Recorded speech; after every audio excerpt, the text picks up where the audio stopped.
আসসালামু আলাইকুম সম্মানিত দর্শক শ্রোতা, আপনাদের সবাইকে স্বাগতম আমার নতুন একটি ভিডিওতে। এই ভিডিওতে আমি আপনাদেরকে ছাদ বাগানের কিছু দৃশ্য এবং কিছু গাছ সম্পর্কে গুরুত্বপূর্ণ তথ্য দেওয়ার চেষ্টা করবো ইনশাআল্লাহ। তাই স্কিপ না করে ভিডিওটি মনোযোগ সহকারে দেখার অনুরোধ রইল। আপনারা যারা আমার এই ছাদ বাগানের ভিডিওগুলো দেখেন তারা জানেন আমি বিভিন্ন ছাদ বাগানে গিয়ে বিভিন্ন ধরনের ভিডিও করে থাকি। আর এটা হচ্ছে আমার খালার ছাদ বাগান, আমার বড় খালা, সবচেয়ে বড়, ওনার ছাদ বাগান। তো এই ছাদ বাগানে কাজ করে আমার বড় ভাই। এই যে দেখেন, মূলত এটার আকর্ষণ হচ্ছে সবসময় ফল থাকে না এখানে, বর্তমানে কোনো গাছে তেমন ফল নাই। তেঁতুল আছে, আমলখি আছে, আম আছে, আম গাছ অনেক, আম গাছ আছে অনেক জাতের, এক একটা এক এক ভ্যারাইটির। এই ভ্যারাইটিটা এটা সিন্দুরি জাতের একটা ভ্যারাইটি, কিন্তু বিভিন্ন ভ্যারাইটি বলে হয়তো দেওয়া হয়, কিন্তু জাত সবগুলোই মিষ্টি। যে ব্ল্যাক স্টোন আছে, এবছর ব্ল্যাক স্টোনের আম তেমন দেখি নাই। তো আজকে শুক্রবার, আজকে আসছি এই নামাজের পরে এই ছাদে আইসা। এই যে দেখেন লেবুগুলো, জাস্ট ওয়াও, অনেক বড় বড় লেবু। এখন এই লেবুর জাত সম্পর্কে আমি আমার ভাইয়াকে এবং ভাবিকে কাউকে জিজ্ঞাসা করি নাই কোনো কিছু। সো আমি পরবর্তীতে কোনো এক ভিডিওতে আমি আপনাদেরকে জানিয়ে দেব এই লেবু গাছ সম্পর্কে। এখন এই লেবু গাছের যেই গোড়াটা আছে, এই গোড়াটা অনেক মোটা, আর এটা একটা হাফ ড্রামে। কিন্তু এই ড্রামগুলো অনেক বছর টিকে, কিন্তু রোদের সময় একটু সমস্যা হয়। এইখানে আরেকটা ড্রাম আছে, এটা ফাইটা গেছে, কিন্তু এখনও টিকসই আছে, স্টেবল আছে, কিন্তু এটা একটু সাদা হয়ে গেছে, আকাশি কালার। এটার সমস্যা, এটা টেম্পার চলে গেছে, যার কারণে রং উঠে যেতেছে ধীরে ধীরে। এটা আস্তে আস্তে দুর্বল হয়ে এটা কোনো এক সময় ভেঙে যাবে। আর এইখানে এটা হচ্ছে গন্ধরাজ। এখন এগুলার কাটিংয়ের সময়, এগুলার কাটিং করে লাগিয়ে দিলে, যারা নতুন ছাদ বাগানি ভাই বোনেরা আছেন তারা কাটিং করে লাগিয়ে দিলে এই গাছটা হয়ে যায়। আর গাছগুলো বড় করার জন্য এমন পট প্রয়োজন পড়ে।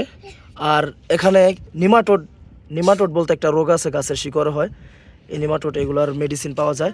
অথবা যে গাঁদা ফুল বা মাছি গাঁদা, গেন্দা ফুল বলে, এই সমস্ত ফুলের গাছ যখন লাগাবেন এর পাশে, তখন এই ধরনের শিকড়ে নিমাটোড হবে না। নিমাটোডের লক্ষণ আছে, তবুও গাছটা অনেক ভালো গ্রোথ করছে। কিন্তু গাছে যেই ফুল, জানি না এই সিজনে কেন এটা, কারণ ছোট ছোট হয়ে আছে, এটার একটা অজানা কারণ হতে পারে আমার কাছে। আমি এখানে থাকি না, থাকলে আমি প্রপারলি বলতে পারতাম এটা কি সমস্যা।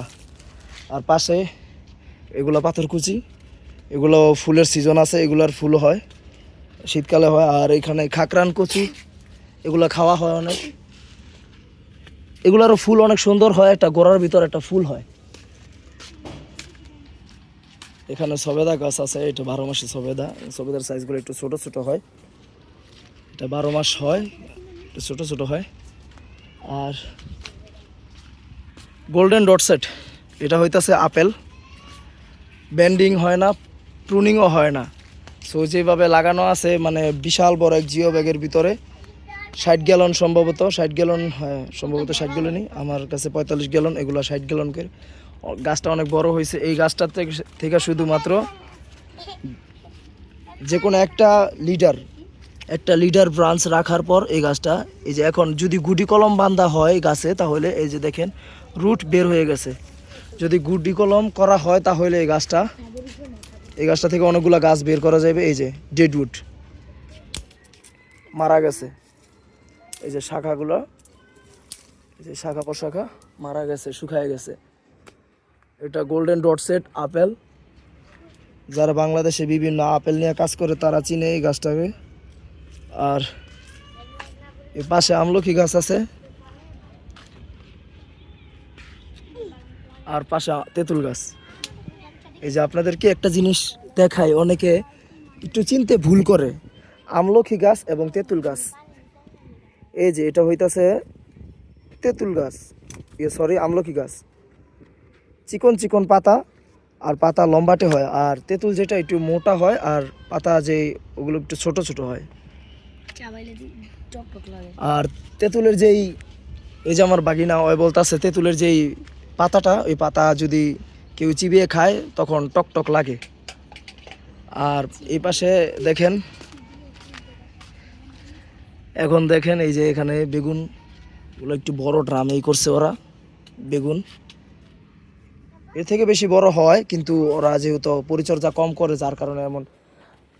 এইখানে ম্যাক্সিমাম মানুষই অলস, যার কারণে এত সুন্দর ছাদ বাগান একটা এই অবস্থা আজকে।